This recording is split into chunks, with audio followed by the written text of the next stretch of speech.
नमस्कार दोस्तों, स्वागत है आपका आपके अपने YouTube चैनल हिंदी श्री पे। हम सभी आचार्य रामचंद्र शुक्ल का पुस्तक हिंदी साहित्य के इतिहास का वाचन कर रहे हैं। पीछे की कक्षा को आप प्लेलिस्ट पर जाकर देख सकते हैं।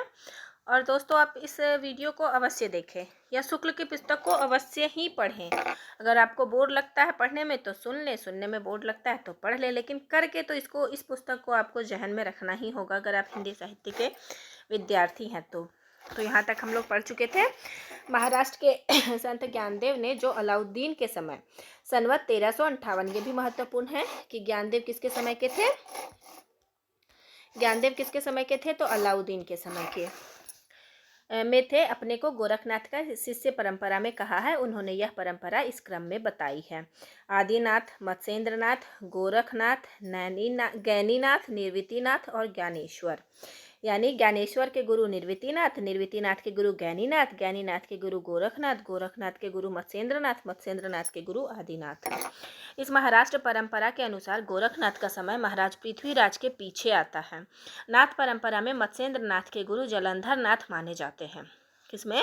नाथ परंपरा में मत्स्येंद्र के गुरु कौन है? जलंधर हैं। भोट के ग्रंथों में भी सिद्ध जलंधर आदिनाथ कहे गए हैं। सब बातों का विचार करने से हमें ऐसा प्रतीत होता है कि जलंधर ने ही सिद्धों से अपनी परंपरा अलग की और पंजाब की ओर चले गए। वहाँ कांगड़े की पहाड़ियों तथा अन्य और स्थानों में रमते रहे। पंजाब का जलंधर शहर उन्हीं का स्मारक जान पड़ता है। नाथ संप्रदाय के किसी ग्रंथ में जलंधर को बालनाथ भी कहा गया है। नमक के पहाड़ों के बीच बालनाथ का टीला बहुत दिनों तक प्रसिद्ध रहा। मत्स्येंद्र जलंधर के शिष्य थे। नाथपंथियों की यह धारणा ठीक जान पड़ती है। मीनपा के गुरु चरपटी नाथ हो सकते हैं, पर मत्स्येंद्र नाथ के गुरु जलंधर ही हैं। यहाँ शुक्ल जी कह रहे हैं कि मीनपा के गुरु हो सकते हैं कि चरपटी नाथ हो, क्योंकि उनको साक्ष्य प्रमाण नहीं मिला है। लेकिन शुक्ल जी का मानना है कि मत्स्येंद्र के गुरु जलंधर ही हैं और इस बात को वो प्रमाणित करते हैं। सांकृत्यायन जी ने गोरख का जो समय स्थिर किया है वह मीनपा को राजा देवपाल का समसामयिक और मत्स्येंद्र का पिता मानकर, मत्स्येंद्र का मीनपा से कोई संबंध न रहने पर उक्त समय मानने का कोई आधार नहीं रह जाता और पृथ्वीराज के समय के आसपास ही विशेषता कुछ पीछे गोरखनाथ के होने का अनुमान दृढ़ होता है। जिस प्रकार सिद्धों की संख्या 84 सिद्ध है, उसी प्रकार नाथों की संख्या 9 है। अब भी लोग नवनाथ या 84 सिद्ध कहते सुने जाते हैं। गोरख सिद्धांत संग्रह में मार्ग प्रवर्तकों के नाम गिनाए गए हैं। यहाँ है नागार्जुन, जड़भरत, हरीशचंद्र, सत्य, भीमनाथ, गोरखनाथ, चरपट, जलंधर, मलयार्जुन। एक कोड में इसको आप याद रख सकते हैं: नाजा हरीश छोड़ भीगेगी चट से जल में अर्जुन। तो नाजा से नागार्जुन, जड़भरत, हरीश हरि और सत्यनाथ, भीगेगी से भीमनाथ, गोरखनाथ और चरपटनाथ, चट से तो चरपटनाथ, जल में तो जलंधर और मलयार्जुन तो मलयार्जुन। इन नामों में नागार्जुन, चरपट और जलंधर सिद्धों की परंपरा में भी है। नागार्जुन संवत 702 प्रसिद्ध रसायनी भी थे। नाथपंथ में रसायन की सिद्धि है। नाथपंथ में क्या है? रसायनों की सिद्धि है। नाथपंथ सिद्धों की परंपरा से ही छटकर निकला है, इसमें कोई संदेह नहीं है। इतिहास की इस बात का पता लगता है कि महमूद गजनवी के भी कुछ पहले सिंध और मुल्तान में कुछ मुसलमान बस गए थे, जिनमें कुछ सूफी भी थे। बहुत से सूफियों ने भारतीय रोगियों से प्राणायाम आदि की क्रियाएं सीखी, इसका उल्लेख मिलता है। अतः गोरखनाथ चाहे विक्रम की 10वीं शताब्दी में हुए हो चाहे 13वीं में, उनका मुसलमानों से परिचित होना अच्छी तरह माना जा सकता है, क्योंकि जैसा कहा जा चुका है उन्होंने अपने पंथ का प्रचार पंजाब और राजपूताने की ओर किया है। इतिहास और जनश्रुति से इस बात का पता लगता है कि सूफी फकीरों और पीरों के द्वारा इस्लाम को जनप्रिय बनाने का उद्योग भारत में बहुत दिनों तक चलता रहा। पृथ्वीराज के पिता के समय में ख्वाजा मुइनुद्दीन के अजमेर आने और अपनी सिद्धि का प्रभाव दिखाने के गीत मुसलमानों में अब तक गाए जाते हैं। चमत्कारों पर विश्वास करने वाली भोली भाली जनता के बीच अपना प्रभाव फैलाने में इन पीरों और फकीरों को सिद्धों और योगियों से मुकाबला करना पड़ा है, जिनका प्रभाव पहले से जमा चला आ रहा था। भारतीय मुसलमानों के बीच विशेषतः सूफियों की परंपरा में ऐसी अनेक कहानियाँ चली जिनमें किसी पीर ने किसी सिद्ध या योगी को करामात में पछाड़ दिया। कई योगियों के साथ ख्वाजा मुइनुद्दीन का भी ऐसा ही करामाती दंगल कहा जाता है। ऊपर कहा जा चुका है कि गोरखनाथ की हठ योग साधना ईश्वरवाद को लेकर चली थी। देखिए, गोरखनाथ की हठ योग साधना किसको लेकर चली थी? ईश्वरवाद को लेकर चली थी। अतः उसमें मुसलमानों के लिए भी आकर्षण था। ईश्वर से मिलाने वाला योग हिंदुओं और मुसलमानों दोनों के लिए एक सामान्य साधना के रूप में आगे रखा जा सकता है। यह बात गोरखनाथ को दिखाई पड़ी थी। उसमें मुसलमानों को अप्रिय मूर्ति पूजा और बहुदेव उपासना की आवश्यकता न थी। अतः उन्होंने दोनों के विद्वेष भाव को दूर करके साधना का एक सामान्य मार्ग निकालने की संभावना समझी थी और वे उसका संस्कार अपनी शिष्य परंपरा में छोड़ गए थे। नाथ संप्रदाय के सिद्धांत ग्रंथों में ईश्वरोपासना के बाह्य विधानों के प्रति उपेक्षा प्रकट की गई है। घट के भीतर ही ईश्वर को प्राप्त करने पर जोर दिया गया है। वेद शास्त्र का अध्ययन व्यर्थ ठहराकर विद्वानों के प्रति अश्रद्धा प्रकट की गई है। तीर्थाटन आदि निष्फल कहे गए हैं। योग शास्त्रांग पठे नित्यं किमेन्ये शास्त्र विस्तरे न वेदो वेदा इत्याहुर्वेदा वेदो निगद्यते परमात्मा विद्यते येन स वेदो वेद उच्यते न संध्या सिन्धिरित्याहु संध्या सिन्धिर्निगद्यते सुषुम्ना संधिगः प्राणः स संध्या संधिरुच्यते। अंतः साधना के वर्णन में हृदय दर्पण कहा गया है, जिसमें आत्मा के स्वरूप का प्रतिबिंब पड़ता है। हृदयं दर्पणं यस्य मनस्त्रा विलोकयेत दृश्यते प्रतिबिंबेन आत्मरूपं सुनिश्चितम्। परमात्मा की अनिर्वचनीयता इस ढंग से बताई गई है। शिवं न जानामि कथं वदामि, शिवं न जानामि कथं वदामि। इस संबंध में सिद्ध लुहिपा भी कह गए हैं, भाव न होई अभाव न होई। इसका ट्रिक मैं कल भी आपको बता चुकी थी कि लुहिपा आटे की लोई बनाने के लिए भाव होना चाहिए।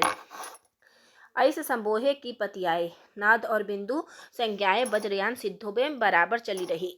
गोरख सिद्धांत में उनकी व्याख्या इस प्रकार की गई है। नाथांसो नादो नादांसा प्राण सक्यत्यांसो बिंदु बिंदो रसंग शरीरम। ए गोरख सिद्धांत संग्रह गोपीनाथ कविराज द्वारा संपादित है। गोरखनाथ सिद्धांत कौन है? गोपीनाथ कविराज द्वारा संपादित है। नाद और बिंदु के योग से जगत की उत्पत्ति सिद्ध और हठयोगी दोनों मानते थे। तीर्थाटन के संबंध में जो भाव सिद्धों का था वही हठयोगियों का भी। चित्त शोधन प्रकरण में ब्रजयानी सिद्ध आयरदेव कर्णरीपा का वचन है। प्रतरनपि गंगायां नैव श्वानं शुद्धिर्महिति तस्मातं मर्धिया पुषां तीर्थस्नानं तु निष्फलम्। धर्मे यदि भवेत् स्नानात् कैवर्तनाकृतार्थया नक्तं दिवं प्रविष्टानां मतस्यादीनां तु का कथा। जनता के बीच इस प्रकार के प्रभाव क्रमशः ऐसे गीतों के रूप में निर्गुणपंथी संतों द्वारा आगे भी बराबर फैलते रहे, जैसे गंगा के नहाए कहो को न तारी गे, मछली न तरी जाको पानी में घर है। यहाँ पर यह बात ध्यान में रखना आवश्यक है कि 84 सिद्धों में बहुत से मछुए, चमार, धोबी, डोम, कहार, लकड़हारे, दर्जी और बहुत से शूद्र कहे जाने वाले लोग थे। अतः जाति पाति के खंडन तो वे आप ही थे। नाथ संप्रदाय भी जब फैला तब उसमें भी जनता की नीची और अशिक्षित श्रेणियों के बहुत से लोग आए जो शास्त्र ज्ञान संपन्न न थे, जिनकी बुद्धि का विकास बहुत सामान्य कोटि का था, पर अपने को रहस्यदर्शी प्रदर्शित करने के लिए शास्त्रज्ञ पंडितों और विद्वानों को फटकारना भी वे जरूरी समझते थे। सद्गुरु का महात्म्य सिद्धों में भी और उनमें भी बहुत अधिक था। नाथपंथ के जोगी कान की लौ में बड़े बड़े छेद करके स्फटिक की भारी भारी कुंडल पहनते हैं, इससे कनफटे कहलाते हैं। जैसा पहले कहा जा चुका है, इस पंथ का प्रचार राजपूताने और पंजाब की ओर ही अधिक रहा है। अतः जब मत के प्रचार के लिए इस पंथ में भाषा के भी ग्रंथ लिखे गए, तब उधर की ही प्रचलित भाषा का व्यवहार किया गया। उन्हें मुसलमानों को भी अपनी बानी सुनानी रहती थी, जिनकी बोली अधिकतर दिल्ली के आसपास की खड़ी बोली थी। इससे उसका मेल भी उनकी बानियों में अधिकतर रहता था।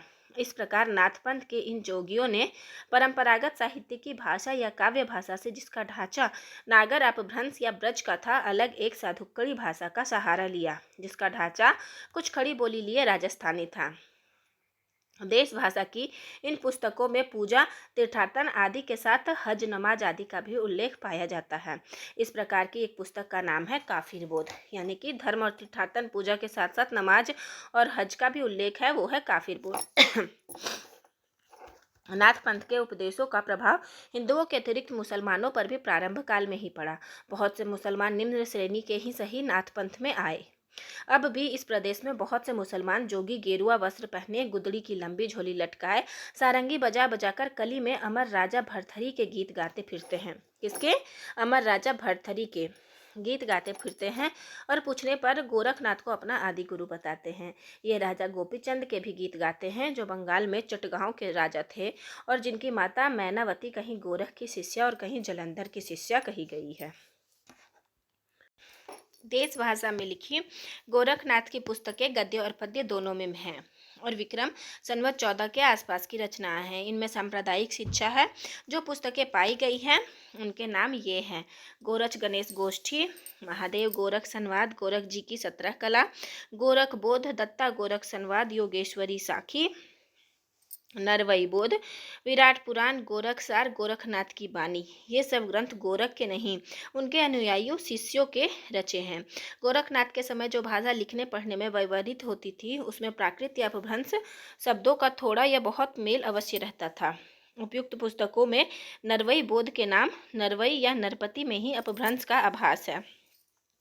इन पुस्तकों में अधिकतर संस्कृत ग्रंथों का अनुवाद है। यह बात उनकी भाषा के ढंग से ही प्रकट होती है। विराट पुराण संस्कृत के वैराट पुराण का अनुवाद है। गोरख पंथ के ये संस्कृत ग्रंथ पाए जाते हैं: सिद्ध सिद्धांत पद्धति, विवेक मार्तंड, शक्ति संगम तंत्र, निर्जन पुराण, वैराट पुराण। हिंदी भाषा में लिखी पुस्तकें अधिकतर इन्हीं के अनुवाद या सार हैं। हाँ, साखी और बानी में शायद कुछ रचना गोरख की हो। पद का नमूना देखिए: स्वामी तुम्हि गुर गोसाई, अम्हे जोशिस सबद एके बुझिबा, निरारंबेल चेला कुण विधि रहे, सतगुरु होई सब पुछ्या कहे, अवधू रहिया हाटे बाटे, रुस बीरस की छाया, तजिबा कराम क्रोध लोभ मोह संसार की माया। सिद्धों और योगियों का इतना वर्णन करके इस बात की ओर ध्यान दिलाना हम आवश्यक समझते हैं कि उनकी रचनाएं तांत्रिक विधान, योग साधना, आत्मनिग्रह, श्वास निरोधा, भीतरी चक्रों और नाड़ियों की स्थिति, अंतर्मुख साधना के महत्व इत्यादि की सांप्रदायिक शिक्षा मात्र है।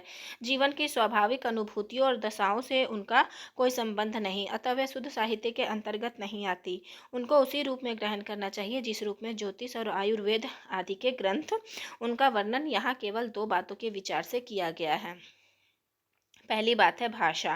सिद्धों की उद्धृत रचनाओं की भाषा देश भाषा मिश्रित अपभ्रंश या पुरानी हिंदी की काव्य भाषा है, यह तो स्पष्ट है। उन्होंने भरसक उसी सर्वमान्य व्यापक काव्य भाषा में लिखा है जो उस समय गुजरात राजपूताने और ब्रजमंडल से लेकर गुजरात राजपूताने और ब्रजमंडल से लेकर बिहार तक लिखने पढ़ने की शिष्ट भाषा थी। पर मगध में रहने के कारण सिद्धों की भाषा में कुछ पूर्वी प्रयोग भी, जैसे भैले बुड़ीली, मिले हुए हैं। पुरानी हिंदी की व्यापक काव्य भाषा का ढांचा सौर सैनी प्रसूत अपभ्रंश अर्थात ब्रज और खड़ी बोली पश्चिमी हिंदी का था। वही ढांचा हम उद्धृत रचनाओं के जो सो मार्या, पैठो, जाय, किज्जई, करंद, जाब, जब तब और ताब तब तक, मैया, कोई इत्यादि प्रयोगों में पाते हैं। यह प्रयोग मागधी प्रसूत पुरानी बंगला के नहीं, सौरसेनी प्रसूत पुरानी पश्चिमी हिंदी के हैं।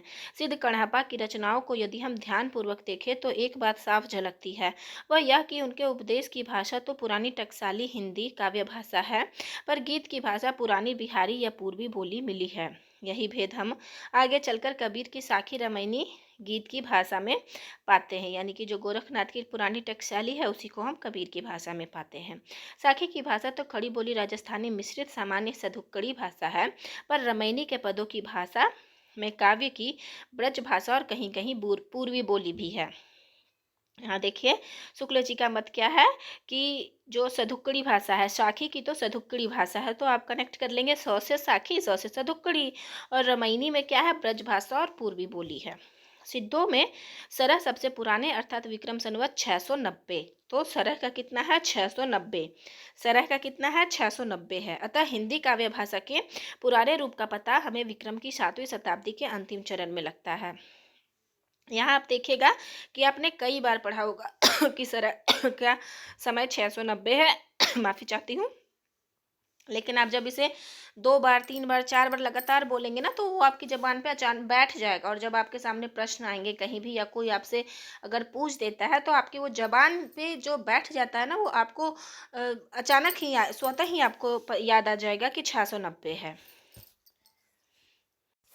दूसरी बात है सांप्रदायिक प्रवृत्ति और उसके संस्कार की परंपरा।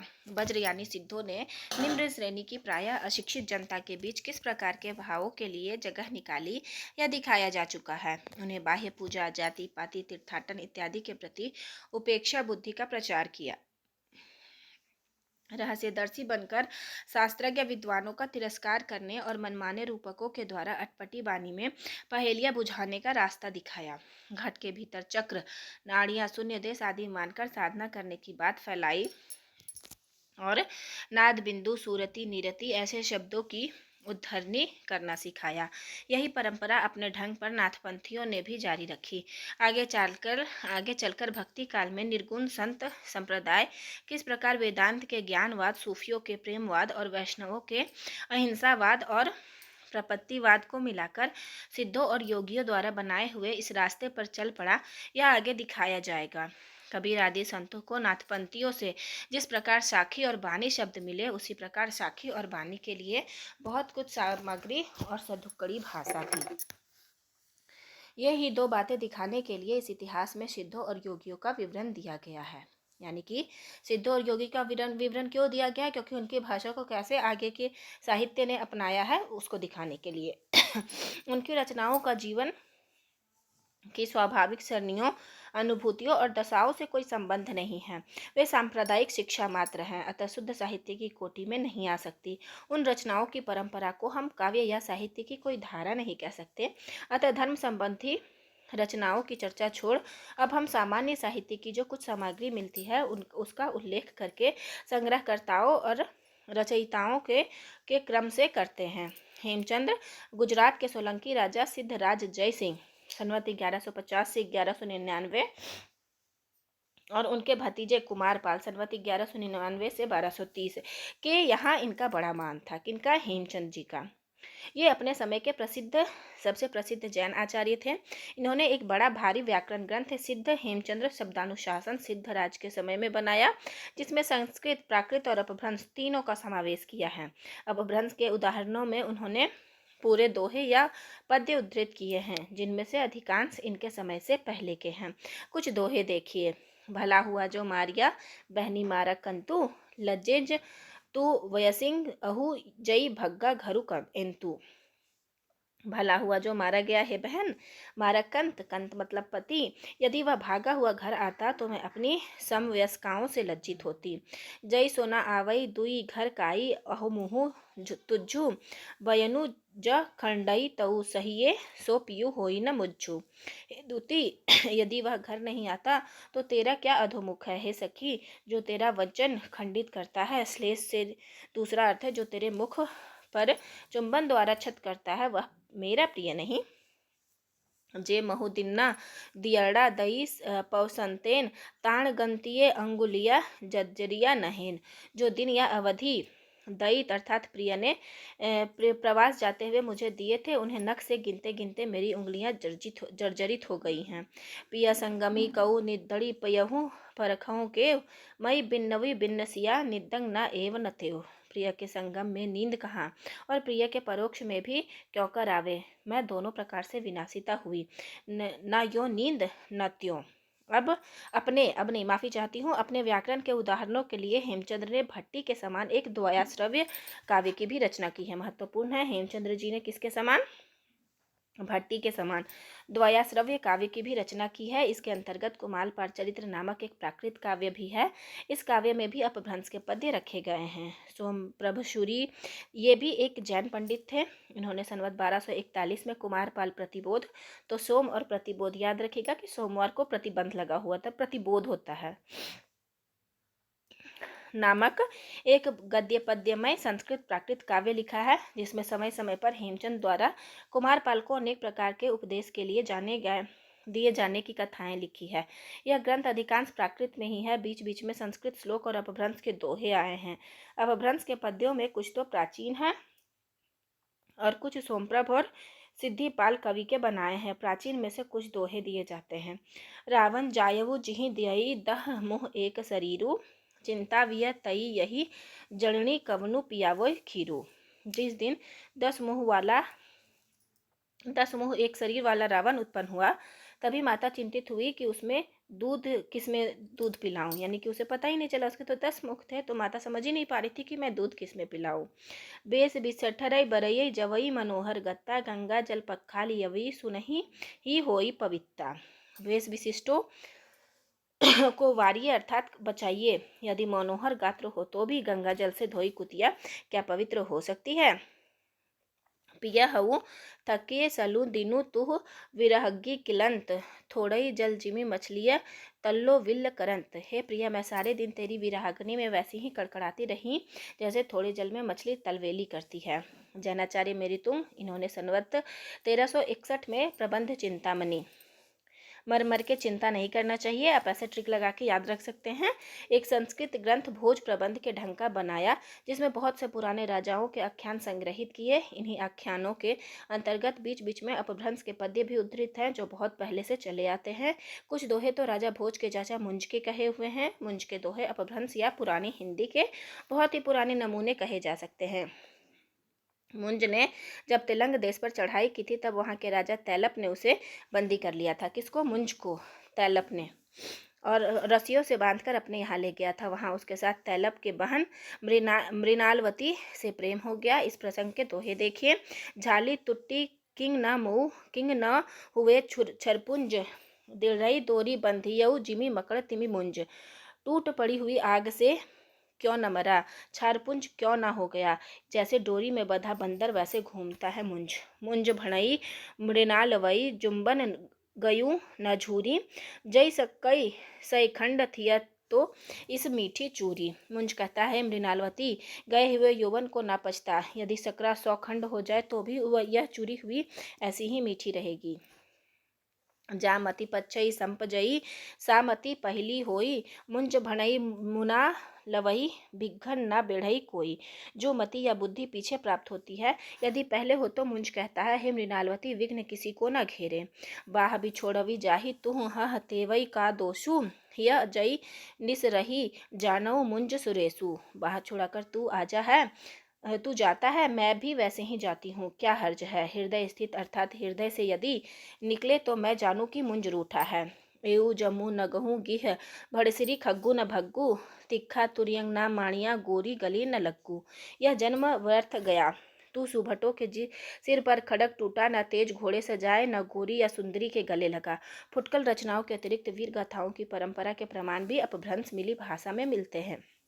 विद्याधर इस नाम के एक कवि ने कन्नौज के किसी राठौड़ सम्राट शायद जयचंद के प्रताप और पराक्रम का वर्णन किसी ग्रंथ में किया था। ग्रंथ का पता नहीं, पर कुछ पद्य प्राकृत पिंगल सूत्र में मिलते हैं। बोल रहे ग्रंथ का तो कोई प्रमाण नहीं है, लेकिन प्राकृत पिंगल सूत्र अवश्य मिलते हैं विद्याधर के। जैसे भई भजिए बंगा भजू भंगू, कलिंगा तेलंगा रनमुत्ती चले, मरहट्ठा धिट्ठा लगिए कट्ठा, सुरट्ठा भई पा पले, चंपारण कंपा पब्बई झंपा, उत्थी उत्थी जीव हरे, काशीसर राना कियऊ पयाना, बिज्जा हर भन मंती वरे। यदि विद्याधर को समसामयिक कवि माना जाए तो उसका समय विक्रम की 13वीं शताब्दी समझा जा सकता है। ये शुक्ल जी मानते हैं कि विद्याधर का समय क्या है, 13वीं शताब्दी है, समझा जा सकता है। सारंगधर इनका आयुर्वेद का ग्रंथ तो प्रसिद्ध ही है। ये अच्छे कवि और सूत्रकार भी थे।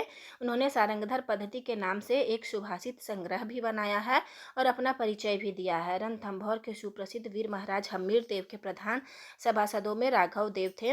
उन्होंने भोपाल, दामोदर और देवदास, उनके 3 पुत्र थे। राघव देव के भोपाल, दामोदर और देवदास 3 पुत्र थे। दामोदर के 3 पुत्र हुए सारंगधर, लक्ष्मीधर और कृष्ण। हम्मीर देव संवत 1357 में अलाउद्दीन की चढ़ाई में मारे गए थे। अतः सारंगधर के ग्रंथों का समय उक्त संवत के कुछ पीछे अर्थात विक्रम की 14वीं शताब्दी के अंतिम चरण में मानना चाहिए। सारंगधर पद्धति में बहुत से शाबर मंत्र और भाषा चित्र काव्य दिए हैं, जिनमें बीच बीच में देश भाषा के वाक्य आए हैं। उदाहरण के लिए श्रीमलदेव राजा की प्रशंसा में कहा हुआ यह श्लोक देखिए। नूनंग बादलंग छाई खई पसरी निश्रान शब्द खरा संतरुंग पाड़ी लुटाली तोड़ हनीसो एवं भंतियो युद्ध भटा झूठे गर्व भरा मघाली सहसा रे कंत मेहे मेरे कहे कंठे पाग निवेश जा शरणंग श्रीमल देव विभूम। परंपरा से प्रसिद्ध है कि सारंगधर ने हम्मीर रासो नामक एक वीर गाथा काव्य की भी भाषा में रचना की थी। यह काव्य आजकल नहीं मिलता। उनके अनुकरण पर बहुत पीछे का लिखा हुआ एक ग्रंथ हम्मीर रासो नाम का मिलता है। प्राकृत पिंगल सूत्र उलटते पलटते मुझे हम्मीर की चढ़ाई वीरता आदि के कई पद्य छंदों के उदाहरण में मिले। मुझे पूरा निश्चय है कि ये पद्य असली हम्मीर रासों के ही हैं। अतः ऐसे कुछ पद्य नीचे दिए जाते हैं।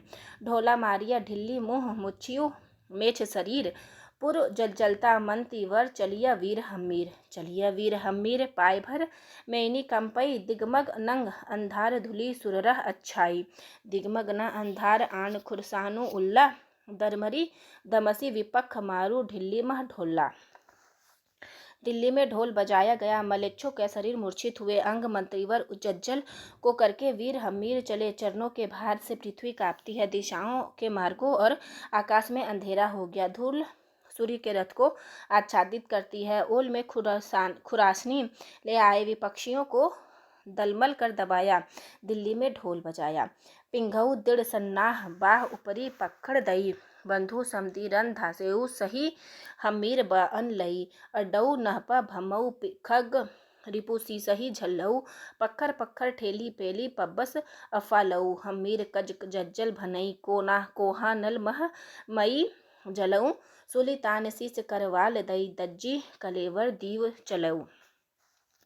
दृढ़ सन्नाह पहले वाहनों के ऊपर पखरे डाली है। बंधु बांधवों से विदा लेकर रन में धसा हम्मीर शाही का वचन लेकर तारों को नभपथ में फिराऊं तलवार शत्रु के सिर पर जर्डन पाखर से पाखर ठेल पेल कर पर्वतों को हिला डालूं। जज्जल कहता है कि हम्मीर के कार्य के लिए मैं क्रोध से जल रहा हूँ। सुल्तान के सिर पर खड़ग देकर शरीर छोड़कर मैं स्वर्ग को जाऊं। पभर दरभर धारनु तरनी रह धोइल झम्पिया कमठ पिठ टरपरी मेरू मंदर सिर कंपिया कोहे चलिया वीर हम्मीर वीर गहुजुह संतुजो कियो कठ घाकंद मुछिब्बो मुछित्ते मेछिया के पुत्तो। चरणों के भार से पृथ्वी दलमल उठी। सूर्य का रथ धूल से ढक गया। कमठ की पीठ तड़फड़ा उठी। मेरू मंदिर की चोटियां कंपित हुई। गजयुद्ध के साथ वीर हम्मीर क्रुद्ध होकर चले। मलेक्षों के पुत्र हाँ कष्ट करके रो उठे और मूर्छित हो गए। अब भ्रंश की रचनाओं की परंपरा यहीं समाप्त होती है। यद्यपि 50-60 वर्ष पीछे विद्यापति सन 1460 में वर्तमान ने बीच बीच में देश भाषा के भी कुछ पद्य रखकर अपभ्रंश में 2 छोटी छोटी पुस्तकें लिखी हैं। उस समय तक अपभ्रंश का स्थान देश भाषा ले चुकी थी। प्रसिद्ध भाषा तत्वविद सर जॉर्ज ग्रियर्सन जब विद्यापति के पदों का संग्रह कर रहे थे उस समय उन्हें पता लगा था कि कीर्तिलता और कीर्ति पताका नाम की प्रशस्ति संबंधी 2 पुस्तकें भी उनकी लिखी हैं। याद रखिएगा, कीर्तिलता और पताका को खोज किसने किया था? तो ग्रियर्सन जी ने। पर उस समय इनमें से किसी का पता न चला। थोड़े दिन हुए महामहोपाध्याय पंडित हरप्रसाद शास्त्री नेपाल गए थे। वहाँ राजकीय पुस्तकालय में कीर्तिलता की एक प्रति मिली जिसकी नकल उन्होंने ली थी। तो ये पता सर जॉर्ज ग्रियर्सन लिया था, लेकिन उसका भौतिक रूप से उस पुस्तक को खोज निकाला था हरप्रसाद शास्त्री जी ने।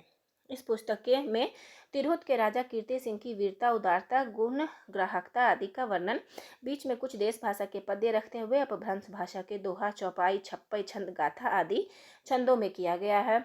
इस अपभ्रंश की विशेषता यह है कि यह पूर्वी अपभ्रंश है। याद रखिएगा, यह पूर्वी अपभ्रंश है। इसमें क्रियाओं आदि के बहुत से रूप पूर्वी हैं। नमूने के लिए एक उदाहरण लीजिए। रजलुध असलान बुद्धि बिक्कम बहे हारल पास बैसी विश्वासी राय गैनेसर मारल मारंत राय रनरोल पुडी मैनी हाहा सद्द हुआ सुरराय नयर नायर रमणी वाम नयन पप्फुरिय धुआ। दूसरी विशेषता विद्यापति के अपभ्रंश की यह है कि यह प्रायः देश भाषा कुछ अधिक लिए हुए है और उसमें तत्सम संस्कृत शब्दों का वैसा बहिष्कार नहीं है। तात्पर्य यह है कि वह प्राकृतिक की रूढ़ियों से उतनी अधिक बंधी नहीं है। उसमें जैसे इस प्रकार की टकसाली अपभ्रंश है। पूरी सत्तोन पूरी सो नहीं पूरी सो जम मत्तोन जलदानेन हु जलवो नाहु जलवो पुंजियो धुमो।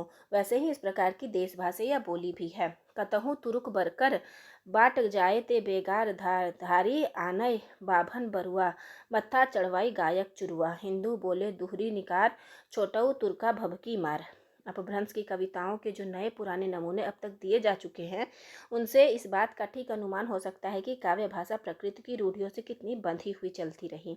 बोलचाल तक के तत्सम संस्कृत शब्दों का पूरा बहिष्कार उसमें पाया जाता है। प्राकृत की रूढ़ियों से बंधी हुई चल रही थी भाषा, और वो पूरी तरह से संस्कृत शब्दों का बहिष्कार था।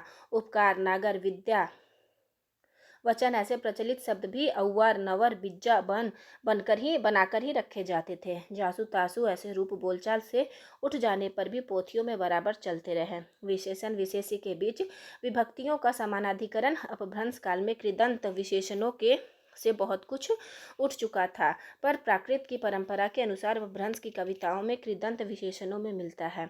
जैसे जुब्बन गयूं न झूरी गए को यौवन को न झूर गए यौवन को न पछता। जब ऐसे उदाहरणों के साथ हम ऐसे उदाहरण भी पाते हैं जिनमें विभक्तियों का ऐसा समानाधिकरण नहीं है, तब यह निश्चय हो जाता है कि उसका सन्निवेश पुरानी परंपरा का पालन मात्र है। इस परंपरा पालन का निश्चय शब्दों की परीक्षा से अच्छी तरह हो जाता है जब हम अपभ्रंश के शब्दों में मिठ और मीठी दोनों रूपों में प्रयोग पाते हैं। तब उस काल में मीठी शब्द के प्रचलित होने में क्या संदेह हो सकता है। ध्यान देने पर बात यह भी लक्षित होगी कि ज्यों-ज्यों काव्य भाषा देश भाषा की ओर अधिक प्रवृत्त होती गई, त्यों-त्यों तत्सम संस्कृत शब्द रखने में संकोच भी घटता गया। सारंगधर के पद्यों और कीर्तिलता में इसका प्रमाण है। तो आज की कक्षा यहीं समाप्त होती है। अगले दिन हम तीसरा प्रकरण पढ़ेंगे, देश भाषा काव्य। तो धैर्य से बने रहने के लिए आपका बहुत बहुत धन्यवाद। आशा करती हूँ यह वीडियो आपको लाभान्वित करेगी, और अगर आप इसको आत्मसात ध्यान से पढ़ेंगे या पूरा सुनेंगे तो ये निश्चय ही आपको लाभान्वित करेगी। धन्यवाद।